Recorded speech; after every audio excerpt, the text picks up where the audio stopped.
नमस्कार, स्वागत है आप सभी का हमारे खास कार्यक्रम पूर्वोत्तर शांति, समृद्धि और विकास में। मैं हूं आपके साथ आरेंद्र।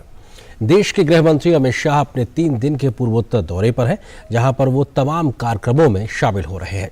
गृह मंत्री का फोकस पूरे क्षेत्र में विकास पर है, तो वहीं शांति स्थापना को और तेज गति से आगे बढ़ाने पर भी उनका जोर दिखाई पड़ रहा है। अमित शाह के इस दौरे से कैसे पूर्वोत्तर को मिल रही है एक नई ताकत, इस विषय पे करेंगे खास तौर से हम चर्चा। हमारे साथ खास मेहमान भी जुड़ेंगे, लेकिन उससे पहले देखते हैं कि गृह मंत्री ने क्या कुछ बड़ी बातें कही हैं। गृह मंत्री ने कहा है कि जहां पर जिस प्रकार का अलगाववाद हुआ करता था पूर्वोत्तर के बारे में, उन्होंने कहा कि मोदी जी ने बिना किसी भाषण के उसमें एक बहुत बड़ा परिवर्तन लाया है। अमित शाह ने कहा कि कांग्रेस के शासन में भारत को तोड़ने की प्रक्रिया हुई और कांग्रेस मूक दर्शक बनी रही थी। मोदी जी ने आकर भारत को तोड़ने की प्रक्रिया को बंद करके भारत को जोड़ने का काम किया है। कांग्रेस के शासन में भारत को तोड़ने की ये प्रक्रिया कांग्रेस मूक दर्शक बनी रही। उत्तर पूर्व में भारत को तोड़ने की प्रक्रिया कांग्रेस चुपचाप देखती रही। मोदी जी ने आकर भारत तोड़ने की प्रक्रिया को बंद कर भारत को जोड़ने का काम किया है। मित्रों, भारत को जोड़ने का, जिन लोगों को भारत जोड़ना है उनके लिए उत्तर पूर्व में शांति और उत्तर पूर्व का विकास एक उदाहरण है कि भारत जोड़ने के लिए एक भी भाषण करे बगैर, कुछ और प्रयास करे बगैर कैसे भारत को जोड़ा जा सकता है, इसका ये उदाहरण है। साथ ही अमित शाह ने कहा कि असम की भूमि को कांग्रेस ने कई साल तक आतंकवाद, विघटन, आंदोलन और हड़ताल की भूमि बना दिया था। यहां पर न विकास हो रहा था, न शिक्षा हो रही थी, न शांति स्थापित थी। गृह मंत्री ने कहा कि आज मुझे खुशी है कि 2014 से पूरा नॉर्थ ईस्ट विकास के नए प्रतिमान स्थापित कर रहा है। कि असम की महान भूमि जो कामाख्या की भूमि है, शंकरदेव माधवदेव की भूमि है, उस भूमि को कई साल तक कांग्रेस ने विघटन की भूमि, आतंकवाद की भूमि, हड़तालों की भूमि, आंदोलनों की भूमि बनाया था। और पूरे देश भर को चिंता थी, असम की जनता को भी चिंता थी, समग्र उत्तर पूर्व को चिंता थी कि देश का ये हिस्सा अगर मुख्य धारा से कटता है तो क्या होगा। 4 देशों की सीमा जिस उत्तर पूर्व से मिलती है, वहां पर ना शांति थी, ना विकास था, ना संस्कृति, संगीत, भाषा का विकास हो रहा था, ना यहां पर पढ़ाई लिखाई ठीक से हो रही थी। मुझे आज बहुत आनंद और हर्ष है, 2014 से लेकर 2022 के अल्पकाल के अंदर आज पूरा नॉर्थ ईस्ट और हमारा आसाम विकास के रास्ते पर चल पड़ा है। अमित शाह ने कहा कि जवाहरलाल नेहरू के कार्यकाल में 1962 के चीन युद्ध के दौरान असम को अलग थलग छोड़ दिया गया था। उन्होंने कहा कि 1962 के बाद से कांग्रेस वाले भूल गए थे कि उत्तर पूर्व भी कोई चीज है। कांग्रेसी जहां पर भी बैठे हैं ना, वो सुन ले।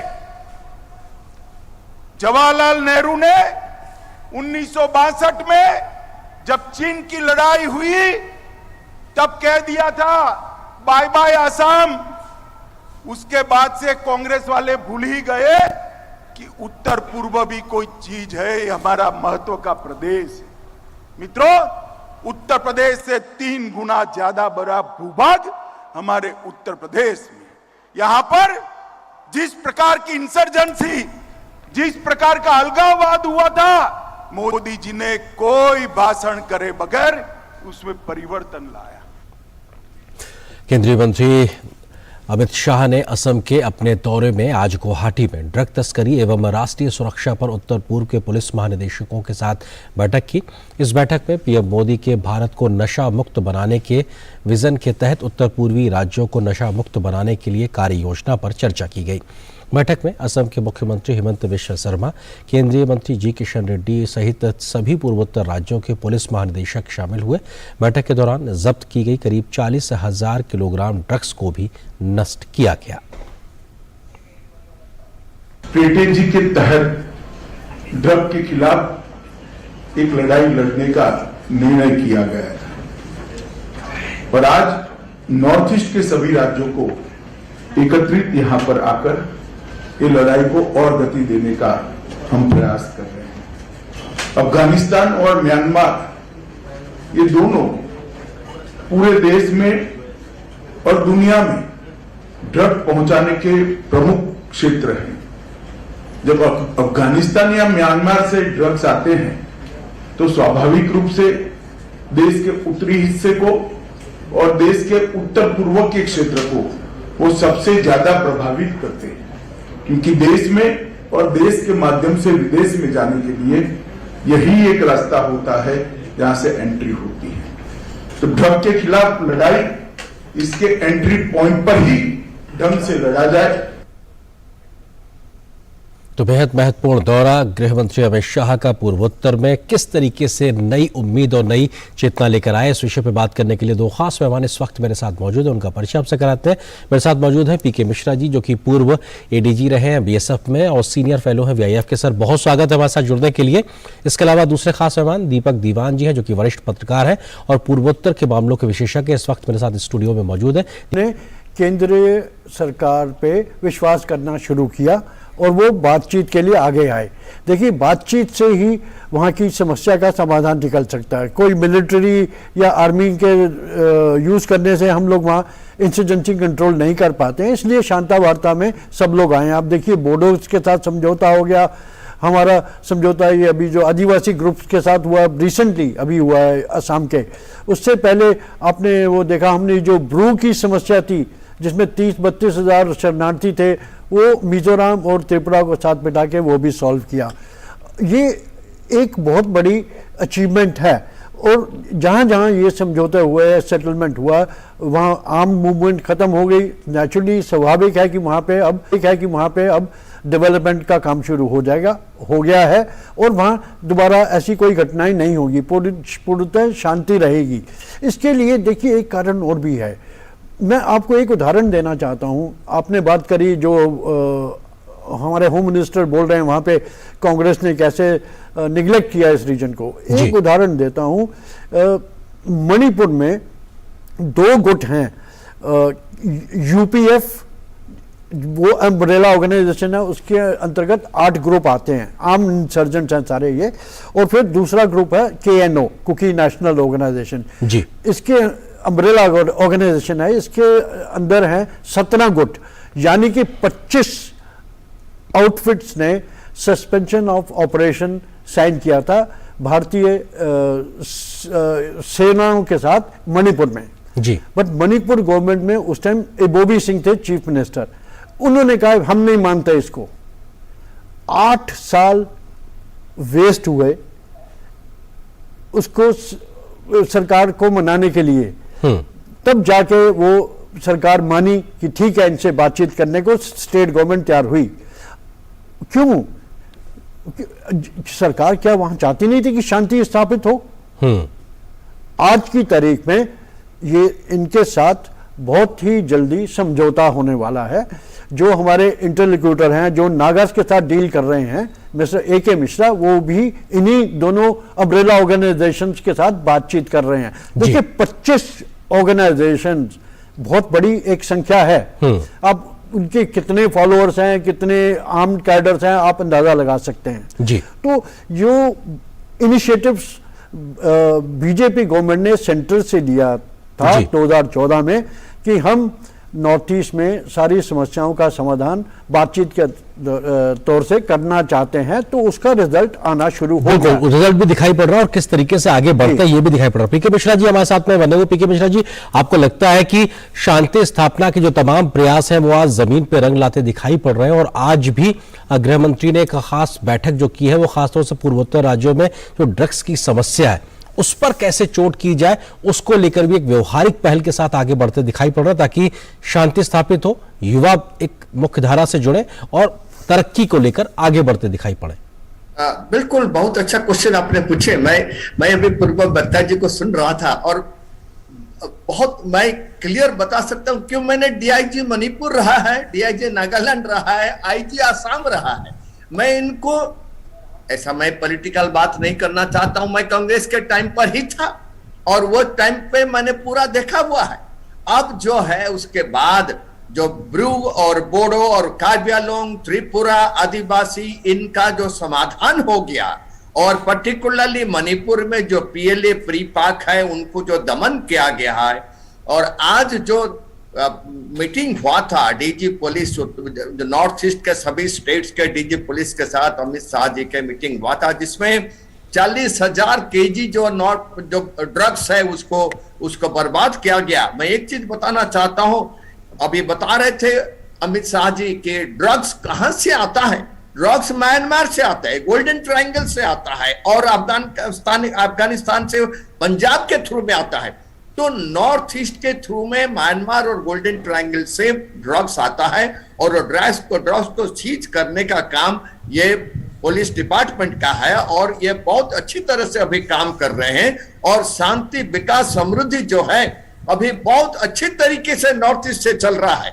80% एरिया में अफस्पा जो है उसको कम कर दिया गया, उसको निकाल दिया गया है और नार्कोटिक ड्रग्स जो है उसके ऊपर काफी कड़ी निगाह जमाए हुए हैं। और इसके ऊपर मैं देख रहा हूं जो पहले बोडो का प्रॉब्लम था, जो ब्रू का प्रॉब्लम था, जो कार्बी आंगलोंग का प्रॉब्लम था, हमें पता है हम कैसे फाइट कर रहे थे।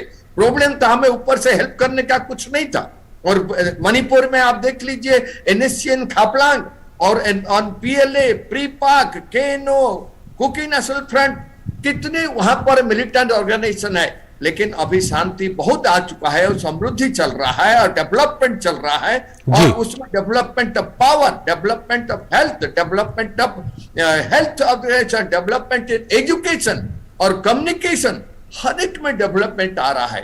तो इसमें जो है अभी देखना पड़ेगा कि अमित शाह जी कोई चीज नहीं बोले। एक चीज उन्होंने बताया कि पीएम जो है कम से कम 50 से ऊपर उन्होंने विजिट किए हुए नॉर्थ ईस्ट को, क्योंकि नॉर्थ ईस्ट जो है उसको हमको जरूर तवज्जो देना पड़ेगा। और बिल्कुल, और वो सरकार की प्राथमिकता में साफ तौर पे से दिखाई भी पड़ रहा है। आप जो बात कर रहे हैं बेहद महत्वपूर्ण है। दीपक तिवारी जी, एक बात आपसे समझने की कोशिश करूंगा कि पूर्वोत्तर के जो राज्य है वहां पर इस प्रकार का जो एक अतिवाद देखने को मिला है, इतने तमाम ग्रुप्स जो इस प्रकार की हरकतों में इन्वॉल्व हुआ करते थे, भारत को एक तोड़ने की पूरी साजिश के तौर पर देखा जाता था कि साहब इस पूरे एरिया को डिस्टर्ब करके रखो। आपको लगता है कि वो जो एक तोड़ने की साजिश थी वो आज की तारीख में विफल हो चुकी है? जो अगर गृह मंत्री अमित शाह ने जो आज बात कहा कि भारत जोड़ने का अगर एक उत्कृष्ट उदाहरण देखना है तो नॉर्थ ईस्ट को देखने की जरूरत है। जी देखो, एक तो ये पॉलिसी बिल्कुल क्लियर करी केंद्र सरकार ने। उन्होंने माना कि ये जो जहां ये अलगाववाद है, जो उनके लोकल इश्यूज हैं, उन्होंने बोला कि हम आपकी समस्याओं का समाधान करेंगे। देख, आप इंसर्जेंसी जो नॉर्थ ईस्ट में थी या है उसको आप कश्मीर से कंपेयर नहीं करिए। कश्मीर में तो पूरी वो इंसर्जेंसी जो है इम्पोर्टेड है, बाहर से आ रही है, पाकिस्तान से। और नॉर्थ ईस्ट में जो है ये they all sons of the soil, वहीं के पैदाइशी हैं, उन्हीं के रहने वाले हैं, वहीं के वासी हैं। तो उनकी एक एक करके हमने सबकी समस्या का समाधान किया। अब आप देखिए जितने ग्रुप ने साइन किया उसको देख के दूसरे ग्रुप जो हैं वो भी कोशिश करेंगे कि हमारे साथ भी ऐसा समझौता हो और उनकी भी समस्या जो है आम समस्या खत्म हो जाए वहाँ भी। बट देखिए मणिपुर में जो मेन समस्या है वो जो वैली है, इम्फाल वैली में जो मैतेई कम्युनिटी है, उनके 5, 6, 7 ग्रुप हैं जो अभी तक कोई रिस्पांस उनका नहीं आया उनकी तरफ से। आई थिंक चीफ मिनिस्टर ने 1-2 बार बोला है। तो मेरे ख्याल से चीफ मिनिस्टर जो मणिपुर के हैं बीरेन सिंह, वो भी भारतीय जनता पार्टी के हैं। उनको मेरे ख्याल से कुछ जो लोकल इन्फ्लुएंसर्स हैं सोसाइटी में, उनके थ्रू इनको भी इनवाइट करना चाहिए ताकि वहाँ की भी समस्या का समाधान निकले। जहाँ तक नागास की बात है, उनके साथ भी हमारी बातचीत चल रही है। देखिए NSCN IM के साथ बात चल रही है और जो दूसरे ग्रुप हैं NNPGs के अंदर 7 ग्रुप हैं, उनके साथ भी बातचीत चल रही है। और असम में जो प्रो टॉक्स अल्फा ग्रुप है उसके साथ भी बातचीत चल रही है। तो मेरे ख्याल से अब कुछ और रहता नहीं है। अभी रिसेंटली मेघालय के चीफ मिनिस्टर दिल्ली आए थे 2 महीने पहले, होम मिनिस्टर को मिले कि हमारे पास ये चिट्ठी आई है। HNLC एक ऑर्गेनाइजेशन है जो मेघालय में खासी ट्राइब की मिलिटेंट ऑर्गेनाइजेशन है और वो बांग्लादेश बेस्ड है। उन्होंने बोला कि मुझे चिट्ठी मिली है कि वो बातचीत करने के लिए तैयार हैं। तो अमित शाह जी ने बिल्कुल उनको एनकरेज किया और AK मिश्रा जो इंटरलोक्यूटर हैं और ग्रुप्स के, उन्होंने शिलोंग जाके एक लोकल IAS ऑफिसर को इंटरलोक्यूटर बनाया क्योंकि वो भाषा की समस्या है, मगर उनको भी ये AK मिश्रा जो हैं वो गाइड कर रहे हैं। अब आज की तारीख में 5 लीडर जो बांग्लादेश में थे HNLC के, वो आज शिलोंग में बैठे हैं कि सर स्टेट गवर्नमेंट ने उनको सेफ पैसेज दिया कि आप आइए बातचीत करिए। तो कुछ ऐसी जो इनकरेजमेंट है वो स्टेट गवर्नमेंट्स को भी पहल करनी चाहिए। बिल्कुल, आप ये महत्वपूर्ण बात करें क्योंकि एक पॉलिसी कहीं ना कहीं सेंटर से साफ तौर से क्लियर क्रिस्टल है कि साहब हमको बातचीत के माध्यम से अपने ही लोगों से बातचीत करके समस्या का समाधान निकालना है। BK मिश्रा जी, एक आंकड़ा भी आज गृह मंत्री ने दिया है कि करीबन बीते 8 सालों में 9000 युवाओं ने हथियार छोड़कर मुख्य धारा में शामिल हुए और हजारों की संख्या में हथियार भी एक तरीके से वापस सरेंडर किए और मुख्य धारा में शामिल होकर वो आज बेहतर जिंदगी जी रहे हैं। ये ना सिर्फ एक तरफा इसका पक्ष है, बल्कि दूसरा पक्ष इसका ये भी है कि अगर वो उस प्रकार की गतिविधियों में लिप्त रहते तो शायद सैकड़ों जानें भी जा सकती थी उस इलाके से रहने वाले लोगों को लेकर। आपको लगता है कि ये संख्या और ये जो तथ्य है ये भी अपने आप में बहुत बड़ा एक उम्मीद जगाता है? बिल्कुल, ये जो है 9000 मिलिटेंट्स सरेंडर करना, और वो जो मिलिटेंट्स कार्बी आंगलोंग में बैठे हुए थे, जो वहां पर हमारा UNLF के थे, PLA के थे, प्रीपाक के थे, और वहां पर इतनी जो मिलिटेंट सरेंडर करना पर्टिकुलरली विथ वेपन्स, ये मैं कभी सोचा भी नहीं था कि ये हो सकता है। हमारे टाइम पर तो बिल्कुल उनके साथ लड़ाई होता रहता है, हर एक दिन हम लड़ाई करते रहते थे, क्योंकि अब ऊपर से तो कोई हुक्म तो होता नहीं था कि शांति वार्ता करना चाहिए या नहीं। लेकिन ये जो हुआ पर्टिकुलरली, मैं सोच नहीं सकता था कि बोडोज है या कार्बी आंगलोंग के जो मिलिटेंट्स है वो पूरे के पूरे सरेंडर करेंगे। 9000 बहुत बड़ी चीज होता है। पूरे शांति, आसाम में शांति अभी है, आसाम में जो है बोडो ब्रू और कार्बी आंगलोंग और त्रिपुरा में भी पूरा शांति आ चुका है। और मैं उस टाइम का सोच रहा हूं जब हम जब थे वहां पर एवरी डे उनके साथ फायरिंग होता था, कांटेक्ट होता था, सब बिल्कुल शांति। मणिपुर, असम हो, मिजोरम हो, मेघालय हो, कहीं पर शांति नहीं था। लेकिन अब आप देखिए, आपने जो बताया वेपन्स लेके इतनी सरेंडर करना और अब मिलिटेंट्स ही छोड़ करके मुख्य धारा को आना, और कितने फैमिली उसके ऊपर और कितने जो मिलिटेंट्स रहेंगे वो, जैसे अभी बट्टा जी बता रहे थे कि HNLC जो है वह बांग्लादेश से आकर के मेघालय में आकर के मीटिंग कर रहे हैं। उसी मुताबिक आप अभी देखिए कि चीफ मिनिस्टर मणिपुर जरूर PLA ग्रुप और KNO ग्रुप को ला करके कांटेक्ट करेंगे। ये अभी शुरू हो जाएगा, किंतु क्योंकि सभी चाहते हैं कि आगे बढ़ के आए। और ये जो 9000 अभी आ चुके हैं, सरेंडर कर चुके हैं, आत्मसमर्पण कर चुके हैं जी, मुख्य धारा को आ चुके हैं, ये जरूर दूसरों को भी उत्साहित करेंगी। आप आइए और आपको नौकरी मिलेगा, आपको जो है ट्रेनिंग मिलेगा, आप जरूर गवर्नमेंट सर्विस में भी आ सकते हो, ऐसा कोई बात नहीं है। और बहुत बड़ी चीज हुआ है ये जो अमित शाह जी बता रहे थे, और इतना उपलब्धियां जो हुआ है, सिर्फ डेवलपमेंट नहीं, सिक्योरिटी एंगल पर और नार्कोटिक्स के एंगल पर काफी उपलब्धियां आता है। और मैं उसके लिए ये गवर्नमेंट को, पर्टिकुलरली मोदी जी को, अमित शाह जी को सैल्यूट करता हूं कि नॉर्थ ईस्ट के ऊपर और नॉर्थ ईस्ट को विचारधारा के ऊपर बिल्कुल ला रहे हैं। और उसको ये इंडिया के साथ कनेक्ट करना कोई बात नहीं, क्या नॉर्थ ईस्ट इंडिया का पार्ट्स नहीं है? ये बहुत महत्वपूर्ण सवाल है, आप जो ये बात कह रहे हैं बहुत महत्वपूर्ण है, क्योंकि लंबे समय तक ये बात कही जाती रही कि साहब दिल्ली से दूरी बहुत ज्यादा है नॉर्थ ईस्ट की। लेकिन यही बात जी, लेकिन ये दीपक दीवान जी आपसे यही सवाल कि दिल्ली से दूरी एक बड़ा मसला हुआ करता था, लेकिन कनेक्टिविटी पे इस तरीके से फोकस किया गया है और प्रधानमंत्री के शब्दों में कहें कि ना सड़क से दूरी है, ना दिल से दूरी है, ना दिल्ली से दूरी है, तो वो जो कनेक्टिविटी पे फोकस है, प्राथमिकता में नॉर्थ ईस्ट बना हुआ है, आपको लगता है ये जो कोशिशें हैं शायद ये एक विश्वास बहाली का एक बेहतर माहौल बनाने के लिए कारगर साबित हुई है? जी देखिए, केंद्र सरकार की ये मुहिम रही है कि सिर्फ इंफ्रास्ट्रक्चर बनाने से आप ये नहीं कह सकते कि हम जुड़ गए, आप फिजिकली सबको जोड़ रहे हैं। देखिए, इस सरकार के ने एक सबसे बड़ा पहला काम किया है कि पूरे नॉर्थ ईस्ट में मीटर गेज हटा के ब्रॉड गेज लाई। अब नॉर्थ ईस्ट में आज की डेट में कहीं भी वो छोटी लाइन या मीटर गेज नहीं है। उसका नतीजा क्या हुआ, आज दिल्ली से आप अरुणाचल प्रदेश की राजधानी तक 2 बार हफ्ते में राजधानी एक्सप्रेस से जा सकते हैं। और टारगेट है 2024 में पूरे नॉर्थ ईस्ट की जो स्टेट कैपिटल्स हैं वहां तक रेलवे लाइन जाएगी। वो रेलवे लाइन से लोग जुड़ रहे हैं, ये बहुत जरूरी है in connecting people, not only the connecting making roads to connect cities, आप लोगों को भी जोड़ रहे हैं इससे। तो ये एक बहुत बड़ा कदम है।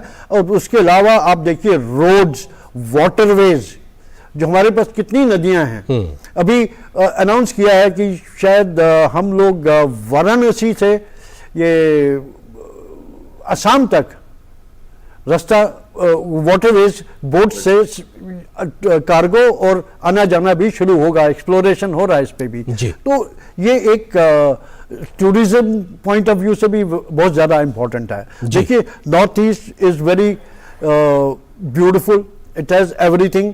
यहाँ आपको बर्फ भी मिलेगी, नदियां भी मिलेंगी, पहाड़ियां भी मिलेंगी और रिलीजियस प्लेसेस भी हैं। बहुत खूबसूरत लोग भी मिलेंगे जिनका दिल अपने आप में बहुत खूबसूरत है, विविधताओं से भरा हुआ अपना पूरा इलाका है। दीपक, पीके मिश्रा जी, किस तरीके से आप देखते हैं कि जब हम शांति स्थापना की बात करते हैं, आंकड़ों का जिक्र करते हैं, उसमें एक सबसे बड़ा पैमाना कहा जाए, एक मूल्यांकन ये भी है कि अफस्पा किस तरीके से बहुत बड़े क्षेत्र से हटा है और पूरे पूर्वोत्तर की अगर बात की जाए तो लगभग 60% इलाका इस पूरे अफस्पा से बाहर हो चुका है, बाकी पर भी बहुत सीमित तरीके से जहां पे भी हटाने की प्रक्रिया चल रही है। यह भी एक विश्वास बहाली का बड़ा कदम। बिल्कुल, हम पहले तो ये था कि पूरे 100% था नॉर्थ ईस्ट में, अब 60% नहीं, अभी 80% हट चुका है। मैं क्लियरली बताना चाहता हूं, हम लोग जो ऑपरेट करते हैं, हमको बिल्कुल जब भी डिफेंस के आर्मी हो या पैरामिलिट्री फोर्स हो, जब नॉर्थ ईस्ट में ऑपरेट करते हैं, हमको बिल्कुल फील्ड इंटेलिजेंस और पूरे इंफॉर्मेशन मिलने के बाद उस पर्टिकुलर जगह पर हमको करना चाहिए और लोकल पॉपुलेशन के अगेंस्ट में बिल्कुल नहीं जाना चाहिए और वही ऑपरेशन करना चाहिए जहां पर कि मिलिटेंट्स है और एग्जैक्ट मिलिटेंट्स के ऊपर आपका निगाह रहना चाहिए। और यही चीज हुआ। और नॉर्थ ईस्ट में जब शांति आ चुका है, कोई जरूरत नहीं कि सभी जगह पर अफस्पा रहे, और अफस्पा के बिना भी ऑपरेशन हो सकता है और हो रहा है। इसलिए जो 80% एरिया में नॉर्थ ईस्ट से निकाल दिया गया है, बहुत अच्छा चीज है। इसमें जो है पैरामिलिट्री फोर्स और डिफेंस फोर्सेस जो नॉर्थ ईस्ट में है और असम राइफल से, उनका कांटेक्ट पीपल के साथ, नॉर्थ ईस्ट के लोगों के साथ बहुत बढ़ेगा और उनका विश्वास उनके ऊपर होगा। और बिल्कुल ये विश्वास बहाली जो है वो अपने आप में जी बिल्कुल एक बहुत बड़ी चीज होती है। और दीपक जी, बिल्कुल दीपक जी, वक्त खत्म हो रहा है, एक छोटा सा जवाब से चाहेंगे, क्योंकि गृह मंत्री के आज के इस दौरे में एक बड़ी बात ये भी निकल के आई कि असम खास करके बाढ़ की एक बड़ी समस्या और बाढ़ मुक्त असम और पूर्वोत्तर को बनाने को लेकर एक अभियान के तहत आगे बढ़ने की बात की। आपको लगता है कि ये भी एक बहुत व्यवहारिक पहल थी? देखिए, जो अभी तक जो हमने देखा, जो इस सरकार ने वादा किया है वो उन्होंने पूरा किया है। ये नॉर्थ ईस्ट के लोग अच्छी तरह समझते हैं। अब आज गृह मंत्री जी ने बोला है कि हम अगले 5 साल में नो फ्लड सिचुएशन ले आएंगे असम में, कहीं भी कोई बाढ़ नहीं आएगी 5 साल तक। तो उन्होंने अपने घोषणा पत्र में भी प्रॉमिस किया था और आज उन्होंने पब्लिकली भी बोला है। तो इस पे काम हो रहा है, उम्मीद है हो जाएगा। मेरे ख्याल से लोगों को विश्वास है होना भी चाहिए, क्योंकि पास्ट रिकॉर्ड ऐसा है। बिल्कुल, यही एक विश्वास पैदा करता है कि आपने कहा है तो करके दिखाएंगे, और ये इस प्रकार की व्यवहारिक दिक्कतें अगर दूर होती हैं तो आम लोगों की जिंदगी में और ज्यादा खुशहाली आएगी। फिलहाल आप दोनों का बहुत बहुत शुक्रिया। पीके मिश्रा जी आपका हमारे साथ जुड़ने के लिए, दीपक दीवान जी आपका बहुत बहुत शुक्रिया इस विषय पर विस्तार से बात करने के लिए, शुक्रिया आपका। और इसी के साथ इस खास कार्यक्रम में बस इतना ही, लेकिन डीडी न्यूज पर खबरों का सफर लगातार जारी है। नमस्कार।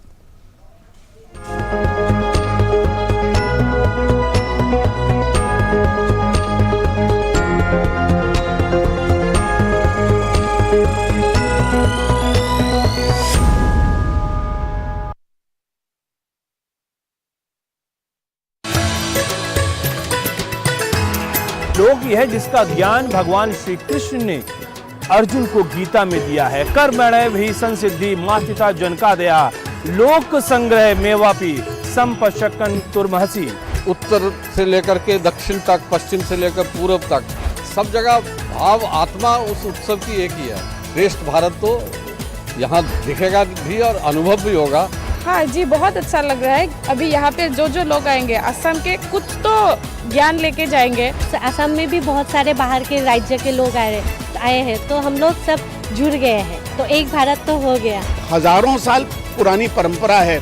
यहाँ का खाना कैसा है, यहाँ का